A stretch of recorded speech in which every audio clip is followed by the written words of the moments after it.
প্রথম প্রশ্ন হতে পারে যে রমজানের রোজা কার উপরে ফরজ? রমজানের রোজা রাখবে কে? এটার উত্তর হলো প্রত্যেক বালেগ পুরুষ মহিলা মুসলিম তাদের উপরে রোজা ফরজ। প্রাপ্তবয়স্ক ছেলে মেয়ে সবার উপরে রমজানের রোজা ফরজ। প্রাপ্তবয়স্ক বলতে আমরা কি বুঝি? যে বালেগ হয়ে গিয়েছে, সে প্রাপ্তবয়স্ক উপনীত হয়েছে। বালেগ হওয়ার কিছু আলামত আছে, সম্পূর্ণ হয়েছে, অথবা সে ভালো মন্দ বোঝে, খারাপ বোঝে, অথবা কারো মোজ বাজায় বা কারো দাড়ি বাজায়। মেয়েদের যখন মাসিক শুরু হয়ে যায় তখন থেকে তারা প্রাপ্তবয়স্ক হয়ে যায়। তো এই অবস্থাতে যারা পৌঁছে গিয়েছে তাদের উপরে রোজা ফরজ হয়ে গিয়েছে, তারা রোজা ভাঙতে পারবে না। এখন কথা হলো, অনেক তো প্রাপ্ত বয়সে এখনো উপনীত হয় নাই, বয়স কম, 10-12 বছর ছেলেরা, মেয়েদেরও বয়স এখনো কম, প্রাপ্ত বয়সে উপনীত হয় নাই।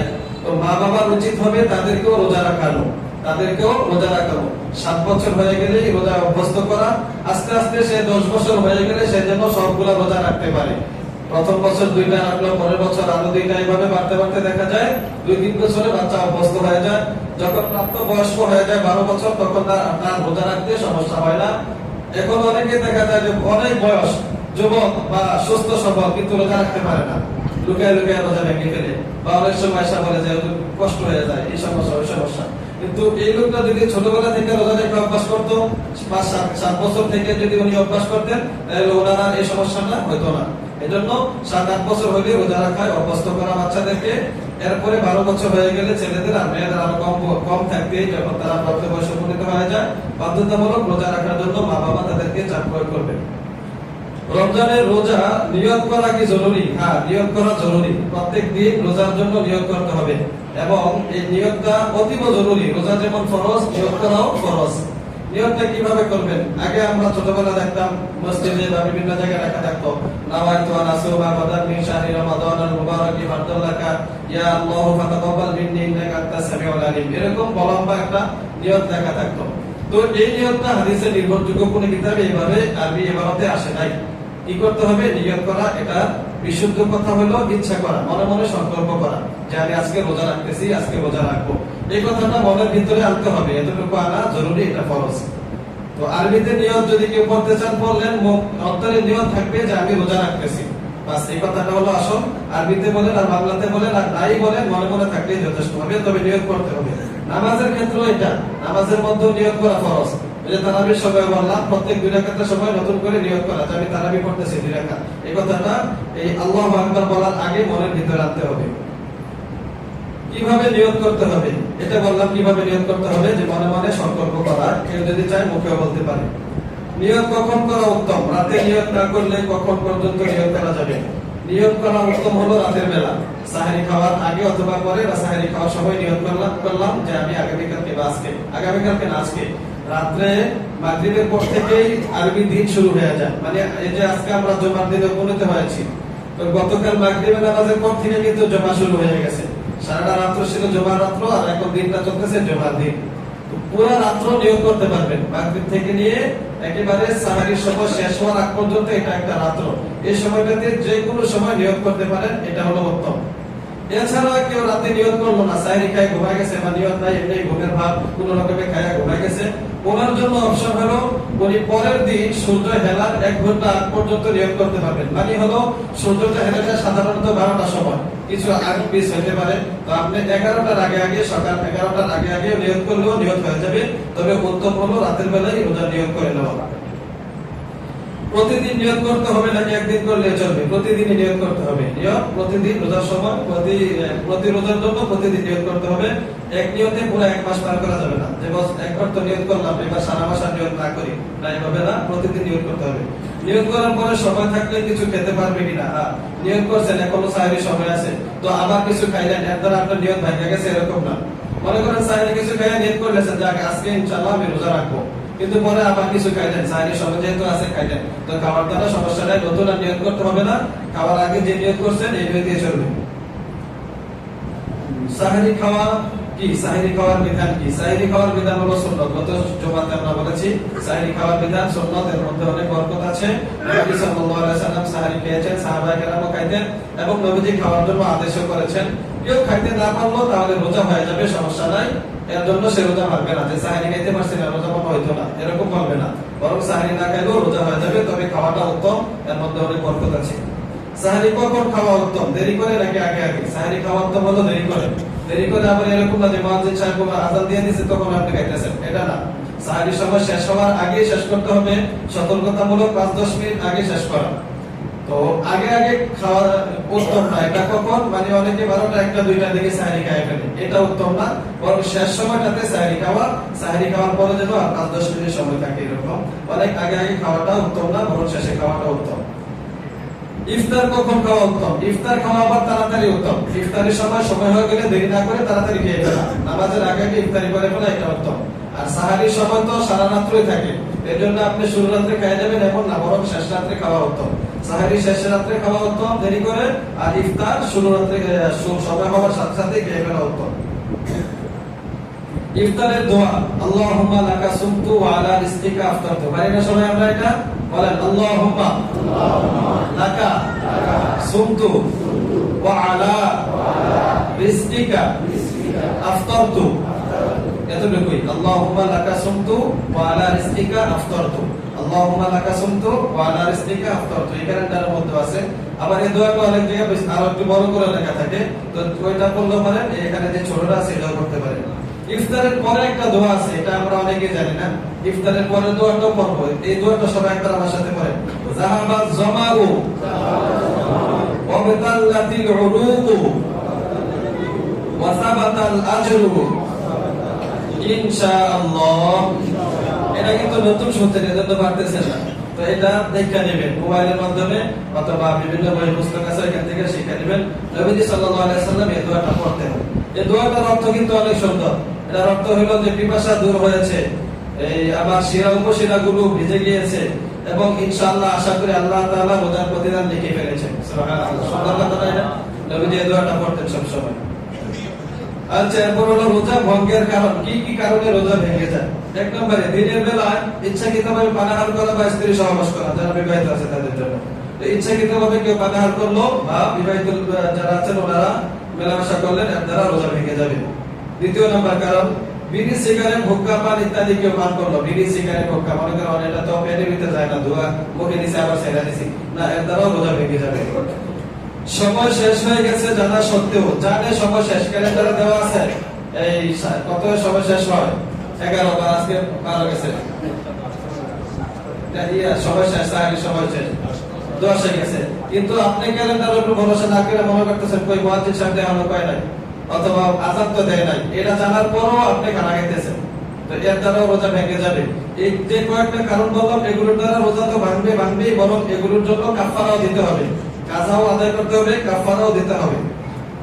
কাজা হলো একটার জন্য একটা, কাফারা হলো একটার জন্য 60টা। এই 60টার মাঝখানে আবার ভাঙা যাবে না। কোন 60টা রেখে একটা ভাঙা ফেলেছেন তাই শেষ, আবার নতুন করে রাখতে হবে। এটা হলো একটা। আরেকটা হলো গোলাম আজাদ করা, গোলাম তো নাই, তো থেকে আজাদ করবেন। 3 নম্বর আরেকটা সুরাত আছে, 60 জন মিসকিনকে এটা খাবার খাওয়াই দিলেন 2 বেলা। 60 জন মিসকিনকে 2 বেলা খাবার খাওয়াই দিলেন, অথবা একজন মিসকিনকে 60 দিন খাবার খাওয়াই দিলেন 2 বেলা, একই কথা। 60 জন মিসকিনকে একদিনে একটা 2 বেলা খাবার খাওয়ানো যায় কথা, একজন মিসকিনকে 60 দিন 2 বেলা খাওয়ানো একই কথা। তো এই জন্য কেউ যদি রোজা ভাঙে তাহলে এর কাছে এই সব যত মিসকিন আছে এলাকার সবার দাঁড়ায় দিবেন, 60 জন মিসকিনের দাওয়াত খাইতে হইব, রোজা ভাঙছে কিন্তু। তো রোজা ভাঙার এই কারণগুলো যেগুলো বললাম, এইগুলো এইভাবে যদি কেউ রোজা ভাঙে, কাজাও আদায় করতে হবে, কাফারাও আদায় করতে হবে। কাফারা আদায় করবে কিভাবে? নিয়মটা এখন বললাম, যে হয়তো গোলাম আজাদ করবে, গোলাম যেহেতু নাই, 60 দিন একাধারে রোজা রাখবে। 60 দিন রোজা রাখতে না পারলে 60 দিন মিসকিনকে 2 বেলা খানা খাওয়াবে, অথবা একজন মিসকিনকে 60 দিন 2 বেলা খাবার খাওয়াবে, অথবা এই পরিমাণ টাকা দিয়ে দিতে পারবে। 2 বেলা খাবার খাওয়াতে যে পরিমাণ টাকা লাগে এই পরিমাণ টাকাও দিয়ে দিতে পারবে। এখন কয়েকটা কারণ বলবো যেগুলোর দ্বারা আপনার কাফারা দিতে হবে না, শুধু কাজা করলে হবে, একটার জন্য একটা রাখলেই হবে। কিছু কিছু কারণ আছে এই কারণে রোজা ভেঙে যায়, পরবর্তীতে একটার জন্য একটা রাখলেই চলবে। 1 নম্বরে, ওযু বা গোসলের সময় নাকের ভিতরের নরম জায়গায় পানি পৌঁছে গেলে, অথবা গলার ভিতরে পানি চলে গেলে, ওযু করতেছেন পানি একবার ভিতরে চলে গেছে, অথবা গলার মধ্যে কুলি করতেছেন পানি গলার ভিতরে চলে গেছে, এর দ্বারা কিন্তু রোজা ভেঙে গেছে। তো এর জন্য কি করতে হবে? আপনাকে সতর্ক থাকতে হবে, পানি যেন ভিতরে না যায়, স্বাভাবিক গুলি করে ফেলাই দিবেন। অন্য সময় গর্ভনা সব গুলি করা সুন্নত, নাকে ভালোভাবে নরম জায়গায় পানি পৌঁছানো সুন্নত, কিন্তু রমজান মাসে এই কাজটা করবেন না, খুব সতর্কতা অবলম্বন করতে হবে। যদি চলে যায় তাহলে আপনার এই রোজাটা পরবর্তীতে কাজা করতে হবে। দ্বিতীয় নম্বর কারণ, যা সাধারণত আহারযোগ্য না, মানে খাবারের বস্তু না, এটা যদি কোনো ভাবে মুখের ভিতরে পচে যায় তাহলে এর দ্বারা রোজা ভেঙে গেছে, পরবর্তীতে একটা রোজা কাজা করতে হবে। কথার কথা একটা জিনিস এমনি আপনি কামড়াইতেছেন, লাঠি বা কলম, মুখা, অনেকে অনেক কিছু কামড়ায়, মহিলারা সময় মেয়েরা লোক কামড়াইতে থাকে, লোক কামড়া অনেকের অভ্যাস আছে, লোক কামড়ানোর অভ্যাস। তো এই লোকটা যদি পেটের ভিতরে চলে যায়, বা লাঠি বা কলম বা মুখা বা যে কোনো জিনিস চালাইতেছিলেন, এটা পেটের ভিতরে চলে গেছে, তাহলে রোজা ভেঙে গেছে। এর জন্য আপনাকে পরবর্তীতে একটা রোজা রাখতে হবে। 3 নম্বর কারণ, দাঁত থেকে রক্ত বের হয়ে থুতুর সমান বা বেশি পরিমাণ হলে তা যদি আবার ভিতরে চলে যায়। দাঁতের মধ্যে অনেকের রক্ত হয় দাঁত মাজার সময় অথবা কুলি করার সময়, এটা অনেকেরই হয়ে থাকে। তো যদি রক্ত বের হয়, যতক্ষণ বের হয় থুতু ফেলায় রক্তগুলো বাইরে ফেলে দিতে হবে, গিলা যাবে না। গিলে ফেললে এই রক্তটা যদি থুতুর সমান বা তার চেয়ে বেশি হয় তাহলে রোজা ভেঙে যাবে। এর জন্য পরবর্তীতে আরো একটা রোজা রাখতে হবে। এখন এই রক্তটা থুতুর সমান না বেশি, এটা মাপবেন কি? এটা তো থার্মোমিটার না মাপা, তো এই জন্য একটু আসলেও থুতু দিয়ে বানিয়ে দিবেন, গিলবেন না। এই কথা মনে না করা যে মনে আমার রক্তটা অল্প ছিল, মনে আমার রোজা ভাঙছে না, এরকম না করে যত রক্তই আসে এভাবে মুখ থেকে ফেলে দিতে হবে, গিলা যাবে না, কিন্তু রোজা ভেঙে যাবে।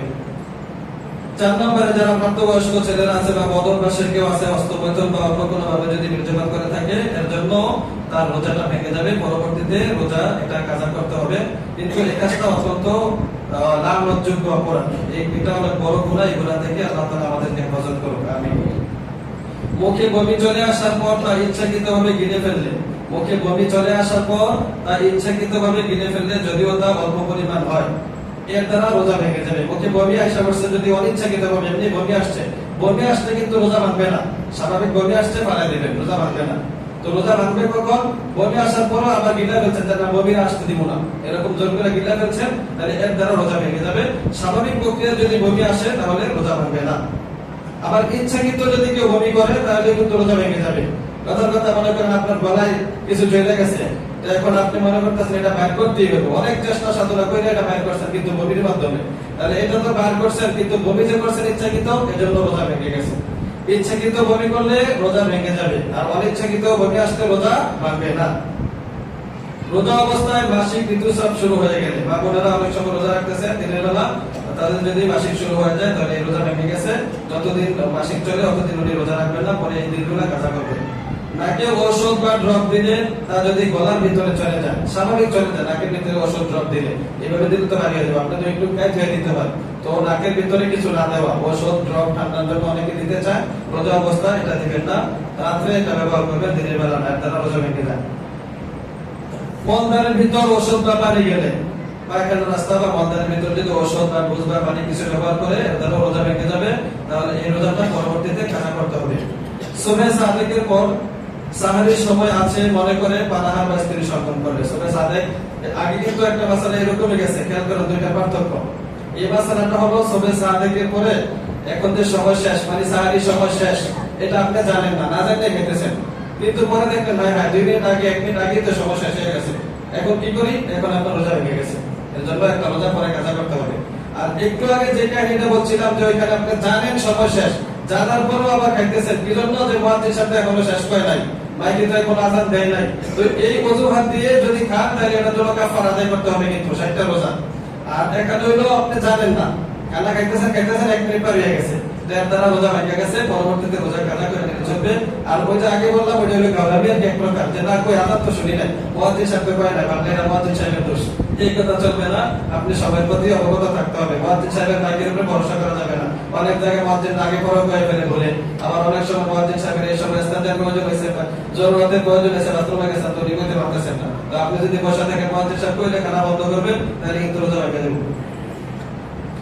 ইফতারের সময় হয়ে গেছে ভেবে সূর্যাস্তের পূর্বে ইফতার করে নিলে, ইফতার নিয়ে সামনে বসছেন, এখন অনেক রকমের খাবার মনে করতেছে যে কোন সময় খাবারটা খাই, কোন শুরু করবো, গলায় অনেক পিপাসা লেগে গেছে, তো ইফতারের সময় শুরু হওয়ার আগে আপনি পানি বা কিছু খাবার খেয়ে ফেলছেন, বা কোনো জায়গায় মাইকে কোরআন তেলাওয়াত করতেছে, মাইকে একটু আওয়াজ হয়েছে, আপনি মনে করছেন ইফতারের সময় হয়ে গেছে, আযান দিয়ে দিচ্ছে মনে হয়, এইভাবে যদি কিছু খেয়ে ফেলেন, এর জন্য রোজা পরে রাখতে হবে, কাজা করতে হবে, রোজাটা হয় নাই।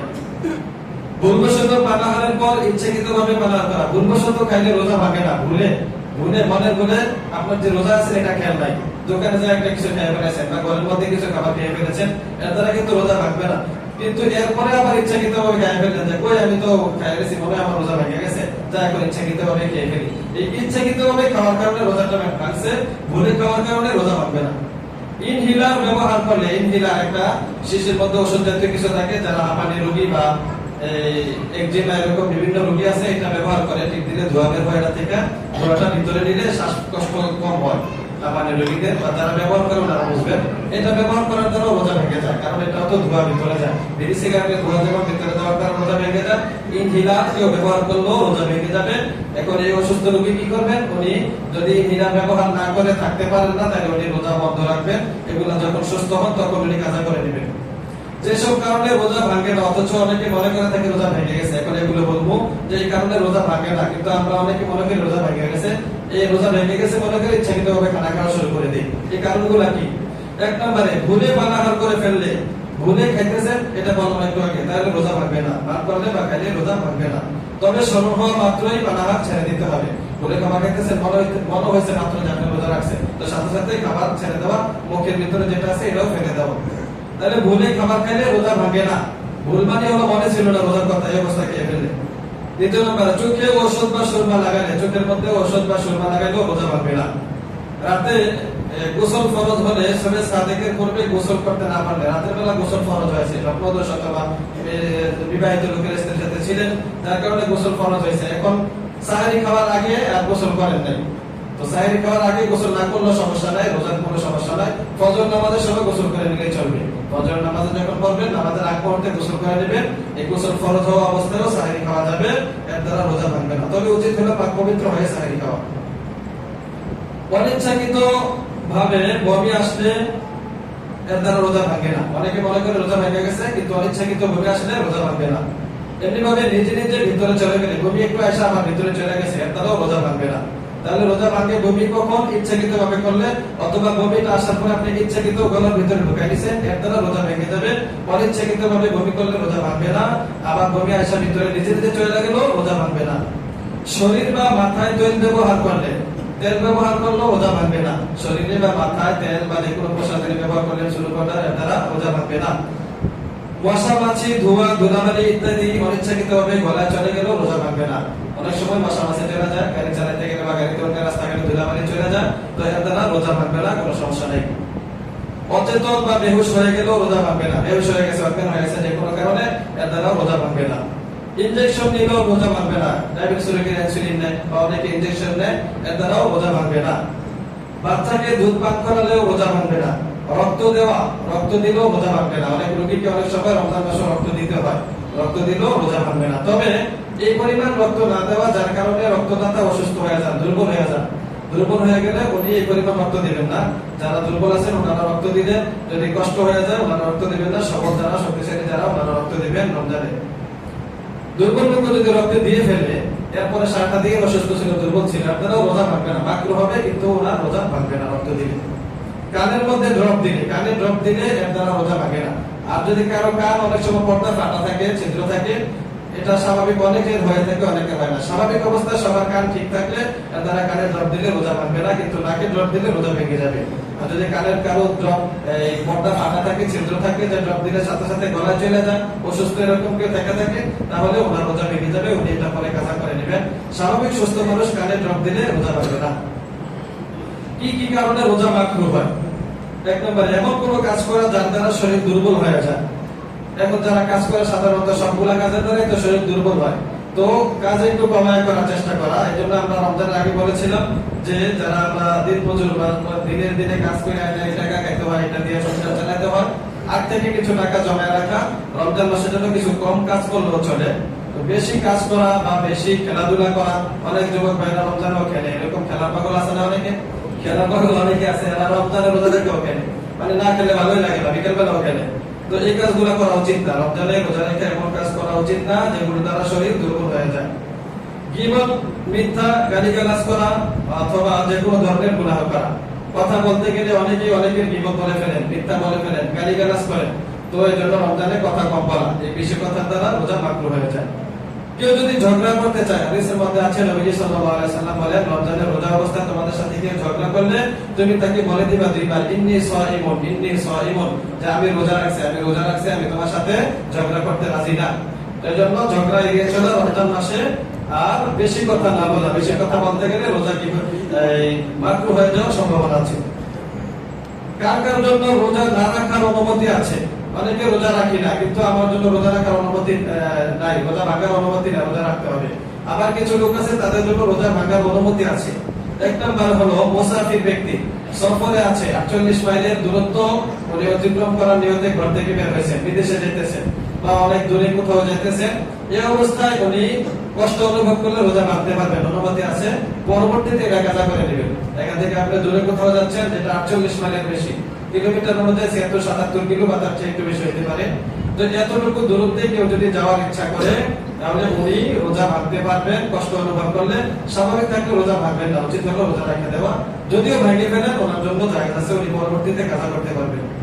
দ্বিতীয় নম্বরে গুরুতর অসুস্থ, অনেক বেশি অসুস্থ, ডাক্তার বলেছে আপনার জন্য রোজা রাখা সমস্যা হয়ে যাবে, আপনি রোজা রাখতে পারবেন না, আপনি খাইতে হবে দিনে কয়েকবার, অথবা ওষুধগুলো দিনের বেলা ব্যবহার না করলে আপনার প্রাণ হানির আশঙ্কা আছে, যে কোনো মুহূর্তে আপনার প্রাণ নাশের আশঙ্কা আছে, মারা যেতে পারেন, তাহলে উনি রোজা ভাঙতে পারবেন।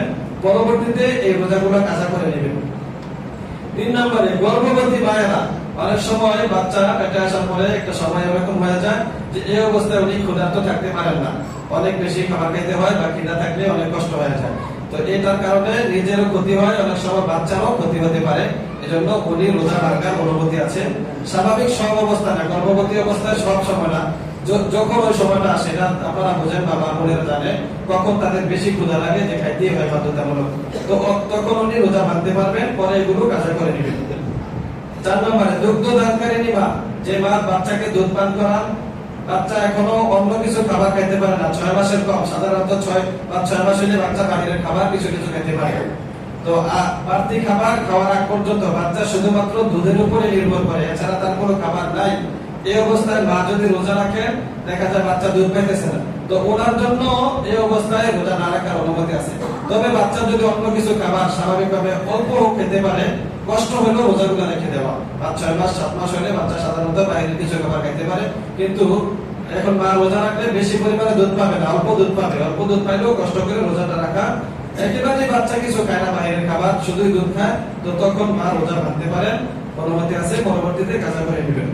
5 নম্বরে দুর্বল বৃদ্ধ ব্যক্তি, বৃদ্ধ বৃদ্ধা অনেক মুরব্বী আছেন, ওনারা কোনোভাবে রোজা রাখার সমর্থ না, শক্তি রাখেন না, তো ওনারা রোজা রাখতে পারবেন। ওনাদের রোজার ব্যাপারে একটা বিধান ভিন্ন, ওনাদের রোজা পরবর্তীতে তো রাখার কোনো সুযোগ নাই। যারা একেবারে বৃদ্ধ হয়ে গেছে, মানে বিছানায় পড়া আছে, মুমূর্ষ ব্যক্তি, তো উনি তো সুস্থ হওয়ার কোনো সম্ভাবনা নাই। যারা সুস্থ হয় ওনারা তো এখন রোজা ভাঙলে পরে কাজা করে নেবেন, এই বিধান এতক্ষণ যাদের কথা বললাম। কিন্তু বৃদ্ধ বৃদ্ধা যারা মুমূর্ষ অবস্থায় বা একেবারেই সুস্থ হওয়ার সম্ভাবনা নাই, রোজা রাখার মতো শক্তি আসবে এরকম সম্ভাবনা নাই, ওনাদের জন্য ফিদিয়া দেওয়া। কোরআনে এই যে আয়াতটা বললাম, এখানে সূরা বাকারার মধ্যে আল্লাহ তাআলা বলেছেন ওয়ালাল্লাযীনা ইউতিকুনাহু ফিদিয়াতুন তুআমু মিসকিন, যারা রোজা রাখার সামর্থ্য রাখে না, সুস্থ হওয়ার সম্ভাবনা নাই, ওনারা প্রত্যেকটা রোজার জন্য ফিদিয়া দিবেন। এটা ওনাদের ক্ষেত্রে ওনারা জীবিত অবস্থায় দিতে পারেন, অথবা মারা গেছেন তখন সন্তানেরা হিসাব করে দিতে পারেন। এই ফিদিয়াটা কিভাবে দিতে হবে? প্রত্যেকটা রোজার জন্য আপনি এক সদকায়ে ফিতর পরিমাণ ধরবেন। সদকায়ে ফিতর যত টাকা দেয় আমরা সাধারণত 100 আমাদের এরকম হয়ে থাকে, ধরেন 100 টাকা। তো আপনার মা 1 বছর রোজা রাখতে পারে নাই, 30টা রোজার জন্য আপনি এই 100 করে হলে কত হয়? 3000 টাকা। বা 2 বছর রোজা রাখতে পারেন না, যার কয়দিন উনি রোজা রাখতে পারেন না, এই অবস্থায় উনি মারা গেছেন, তো ওনার জন্য প্রত্যেক দিনে হিসাব করে এভাবে ফিদিয়া দিয়ে দেওয়া, প্রত্যেক রোজার জন্য সদকায়ে ফিতর পরিমাণ এভাবে ফিদিয়া দিয়ে দেওয়া মুরব্বীদের জন্য। আর এছাড়া যারা স্বাভাবিক আছে, যে সুস্থ হয়েছে, আগে অসুস্থ ছিল এখন সুস্থ হয়ে গেছে, তো উনি রোজা কাজা করবেন নিজে নিজে। আর সুস্থ না হইলে পরবর্তীতে ওনারা সম্ভাবনা নাই, তাহলে ফিদিয়া দিবেন। রোজা রাখা অবস্থায় চুল কাটা, নখ কাটা, মোচ কাটা ইত্যাদি জায়েজ আছে, কোনো সমস্যা নেই। রোজা রেখে চুল, নখ, মোচ ইত্যাদি কাটা যাবে। এরপর হলো তারাবি নামাজ। তারাবি নামাজ না পড়লে রোজা হবে কিনা অনেকের প্রশ্ন। তো রমজান তো আসছে ইবাদত বন্দেগী করার জন্য, এভাবে কষ্ট করে করে ইবাদত বাদ দেওয়া এটা উচিত না। তারাবি নামাজও পড়া উচিত। তারাবি নামাজ কেউ পড়লো না বা 5 ওয়াক্ত নামাজে পড়লো না, উনি অনেক গুনাহের কাজ করেছেন, গুনাহ করেছেন, এর জন্য আল্লাহ তাআলার কাছে মাফ চাইতে হবে এবং নিজেকে সংশোধন করে নিতে হবে। নামাজও 5 ওয়াক্ত পড়তে হবে, তারাবিও পড়তে হবে, এর দ্বারা আমার রোজা ভাঙবে না। অনেকে কয় নামাজ না পড়লে রোজা কিসের? তো নামাজ না পড়লে এটার গুনাহ হবে, এর জন্য সে গুনাহগার, কিন্তু রোজা যেটা রাখছে এর জন্য সে গুনাহগার হবে না। যে রোজা রাখছি, এখন আল্লাহ তাআলা আমাকে রোজা না রাখা শাস্তি দিবে না, বরং রোজা রাখার কারণে এই শাস্তি থেকে বাঁচবে। নামাজ যে পড়ে নাই ওইটার জন্য সে গুনাহগার হবে। আর হাদিসের মধ্যে আছে নবীজি সাল্লাল্লাহু আলাইহি সাল্লাম বলেন, মান লাম ইয়াদা কাওলা যুদি ওয়াল আমালা বি ফালাইসা লিল্লাহি হাজাতুন, আও কামা ক্বালা আলাইহিস সালাতু ওয়াস সালাম।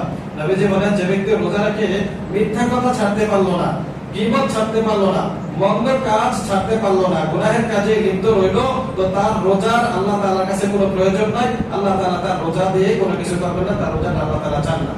এই কথার অর্থ হলো যে রোজা রাখা অবস্থায় অবশ্যই গুনাহ থেকে বাঁচতে হবে। আর নামাজ না পড়া এটা হলো অনেক বড় ধরনের একটা গুনাহ। তো নামাজ না পড়া এটা যেমন বড় গুনাহ, তারাবি না পড়া এটাও গুনাহ, এভাবে অন্য কোনো গুনাহে লিপ্ত হওয়া এটাও গুনাহ, মিথ্যা বলা এগুলোও গুনাহ। রমজান অবস্থায় এই গুনাহগুলো থেকে বিরত থাকতে হবে। আল্লাহ তাআলা আমাদেরকে এই কথাগুলো বোঝার এবং আমল করার তৌফিক দান করুন। আমিন।